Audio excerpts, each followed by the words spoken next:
The second roster update in MLB The Show 22 is coming this week. In the first roster update, we had what was the biggest roster update in the history of Diamond Dynasty, the most changes we've ever seen in one roster update. Well, the second roster update follow up all that hype that we had in the first one. It's quite possible, so let's go through. Let's talk about 6 guys I think have a really strong chance to go up tiers here in MLB The Show 22. Not necessarily everybody who's going to be upgraded, but we're talking straight tier jumps. We were 6 for 6 in our first Wednesday roster update prediction video on guessing on these tiers. Can we do it again?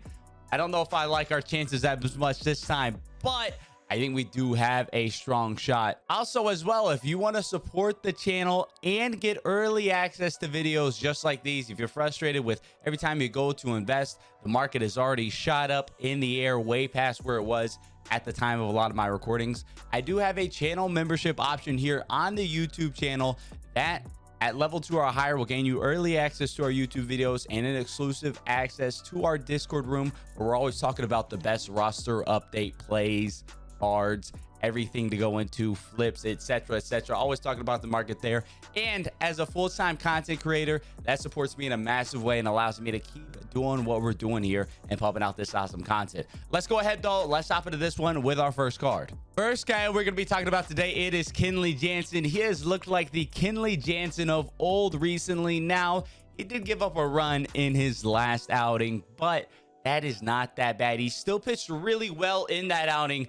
Funny enough, he had a 9 ERA, right? He gave up 1 run in 1 inning. But when you look at his FIP or his xFIP, his fielding independent pitching, basically what that is doing is taking out external factors from his performance and just simply looking at the stats that Kenley Jansen allowed and what sort of expected runs allowed he would have. He had a negative FIP. That is very rare to see. He's been pitching really well even when he gave up that run. Now when you look at his ERA, it is a little inflated because his first outing of the year was very bad. It was awful, but at this point he has a pretty strong sample size of being dominant and being elite again. That first outing that's kind of inflating some of his ERA and his per nines and things like that, that doesn't really matter too much, as the rest of his per nines, even including that, are well above where they were last year. He's pitching super well this year. Not to mention a guy like Kenley Jansen with that namesake and that track record, that matters here. That's not unimportant. SCS uses a 3-year window for overalls. As the year goes on, more and more weight is put on the current season, but to start out, they use that 3-year window. Kenley Jansen's still been elite within the last 3 years, and that namesake is valuable there too. It's Kenley Jansen. We all know him. He's playing on the Braves, big time games. He's in the prime time spotlight there. I think a +1 is happening very easily for Kenley Jansen. And I mean, you can see here a +10 to his hits per 9, which isn't going to happen, but a +10 to his Ks per 9, +10 to both of those gets him up to an 88. I could see, you know, a little bump to his Ks per 9, but really his walks per 9, home runs per 9, those get bumped up. That's a lot of room to grow there. We could see Kenley pushing 86, 87 overall range, similar to what Raisel Iglesias did in the first roster update. So I like Kenley a lot. He's looked like the Kenley Jansen we all know and love. He's been dominant this year, even with a couple hiccups here and there. He's a really safe bet here to get that +1 285. We're looking at 1895 on the sell now, so 3,000 at 85.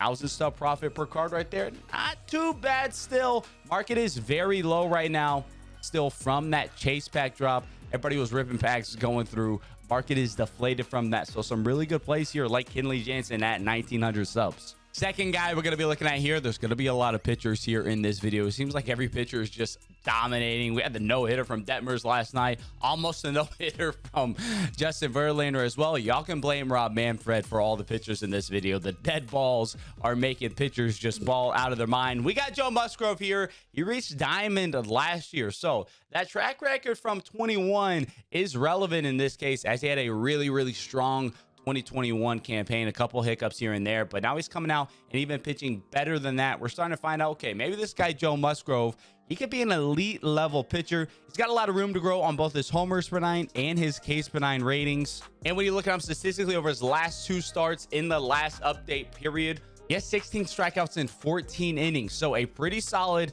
strikeout rate in his last 2 starts. Hasn't really been giving up any home runs. That hits per nine can maybe use a little boost as well. +2 is what we're needing for Joe, but I think he has a really strong chance at getting that +2. Lots of room to grow there on the home runs per nine and the Ks per nine. And he can even get a little bump there, that walks per nine, hits per nine.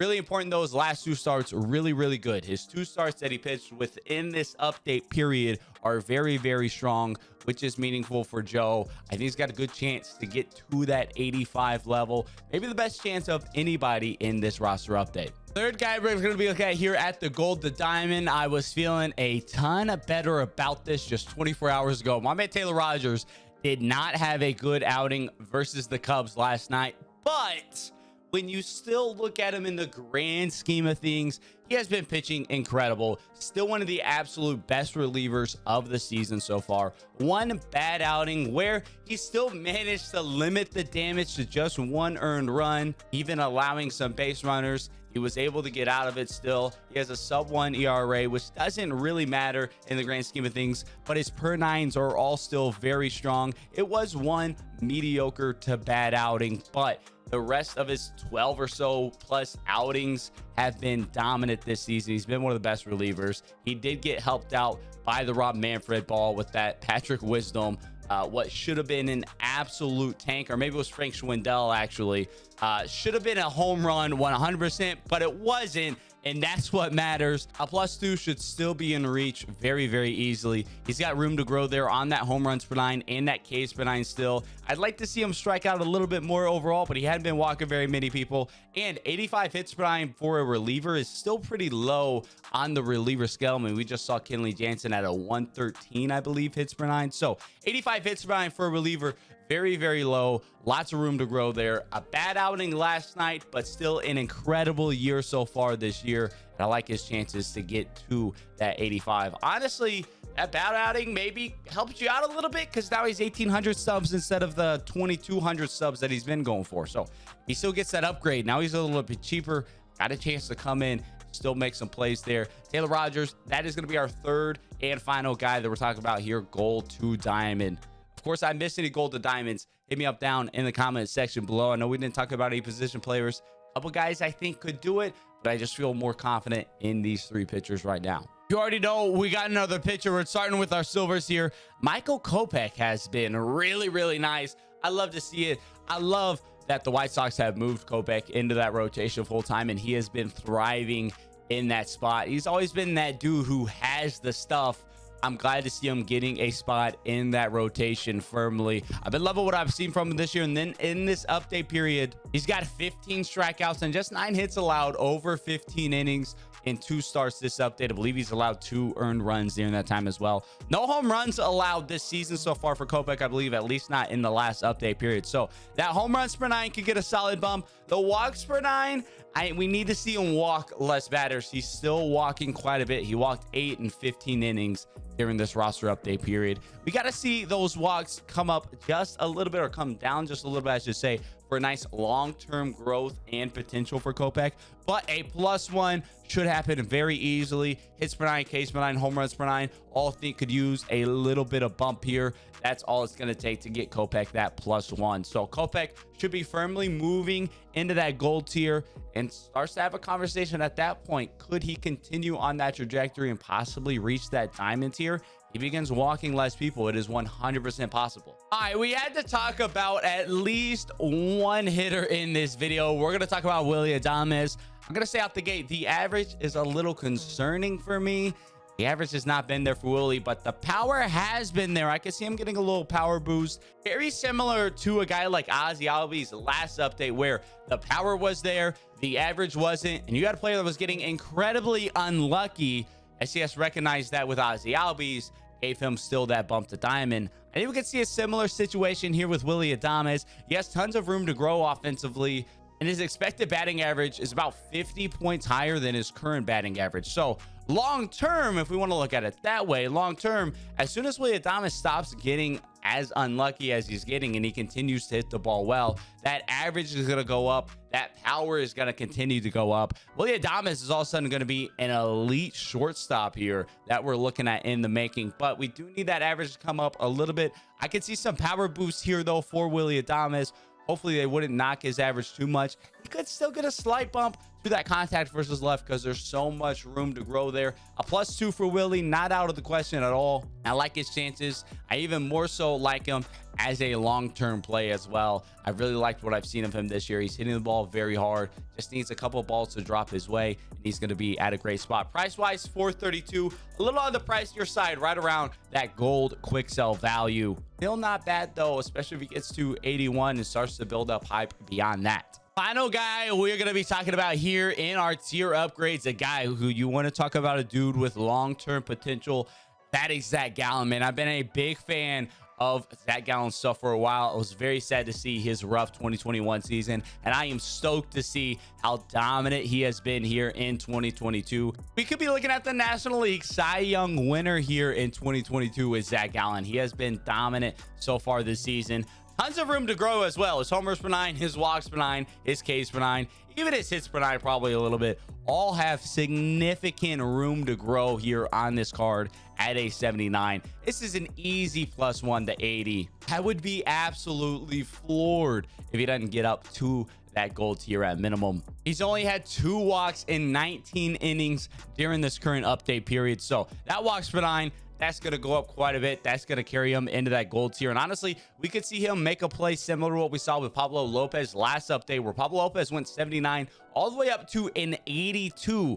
We could see something similar here with Zach Gallen, where he goes from a 79 all the way up to an 81, 82, gets that +2, +3.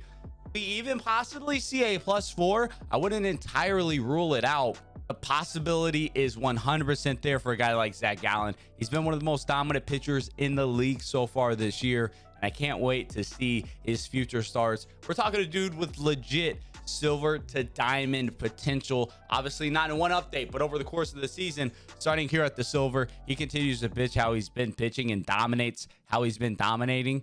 A diamond card for Zach Gallen as a live series is well within the cards. So there you have it. Those are the 6 names that I'm feeling are the closest to locks for tier upgrades here in this roster update for MLB The Show 22. Of course, there's a lot of guys that are going to be moving within tiers. Tons of names that I think have a ton of upgrade ability, but those guys are going to be moving more so within tiers. We're looking at those golds to diamonds and silver to golds as well. Y'all hit me up down in the comment section below. I'm always overlooking and missing guys that can't keep up with every single box score that comes out. So y'all hit me up down in the comment section below. Who am I missing? Who am I overlooking? Who do I need to keep an eye on now, starting to prepare for roster update number 3 now? And it will be the show 22. Y'all let me know down in the comment section below. As always, y'all enjoyed the video.